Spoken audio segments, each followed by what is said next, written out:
মানুষ যখন খুব অসহায় হয়ে পড়ে তখন নীরবে চোখের পানি ফেলা ছাড়া আর কোনো উপায় থাকে না। আসসালামু আলাইকুম, হ্যালো এভরিওয়ান, কেমন আছেন সবাই?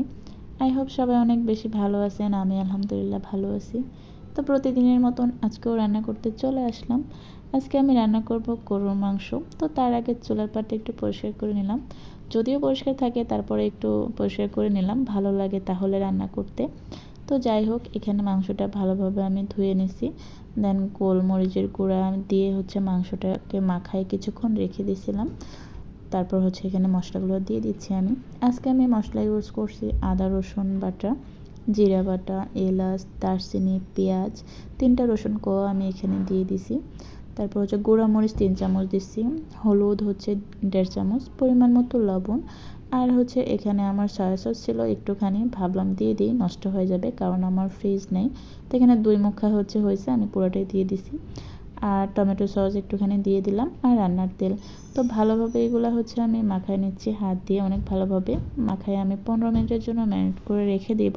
দেন রান্না করব। তো ভুলে গেছিলাম দারচিনি দিতে, তো সেটাই দিয়ে দিচ্ছিলাম, দিয়ে ঢেকে রেখে দিলাম।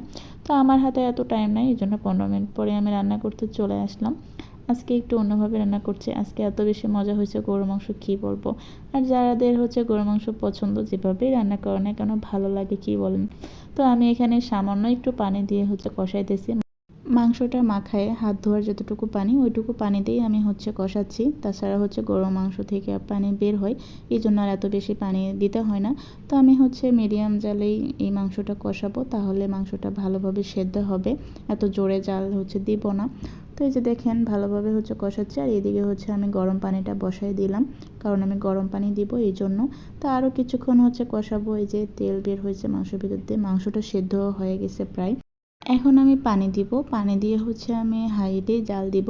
তারপর যখন পানিটা কমে আসবে তখন আমি মিডিয়াম জালের থেকেও কম জালে রান্না করব, তাহলে আরও বেশি ভালোভাবে মাংসটা সেদ্ধ হবে। তো যাই হোক, আমি এখন পানিটা দিয়ে দিচ্ছি। তো লাস্ট মোমেন্টে আমার ভিডিও নিতে ভুলে গেছি, কী যেন কাজ করতেছিলাম। যাই হোক, আমি ভুনা ভুনা করে রাখছিলাম। আর পানিটা কমে আসলে আমি অনেক আস্তে জালে রান্না করছি, আর মাংসটা অনেক ভালোভাবে সেদ্ধ হয়েছে। তো প্রেশার কুকারে যেরকম রান্না করলে মাংস সেদ্ধ হয়, ওই রকম আজকে সেদ্ধ হয়েছে, আর খেতেও অনেক বেশি মজা হয়েছে। তো যাই হোক, আমার রান্নাটা কেমন লাগলো আপনাদের কাছে অবশ্যই জানাবেন, আর ভালো লাগলে অবশ্যই একটা ফলো করবেন, আর সবাই একটু বেশি বেশি ভালোবাসা দিবেন। তো সবাই ভালো থাকবেন, সুস্থ থাকবেন। তো দেখেন, এখন আমি মিডিয়াম জালে রান্না করব, যেহেতু পানি কমে আসছে। আমি ভুনা ভুনা করে নামাই নেব, অনেক আস্তে জালে একদম ঢেকে রান্না করব। তো সবাই ভালো থাকবেন। আল্লাহ হাফেজ।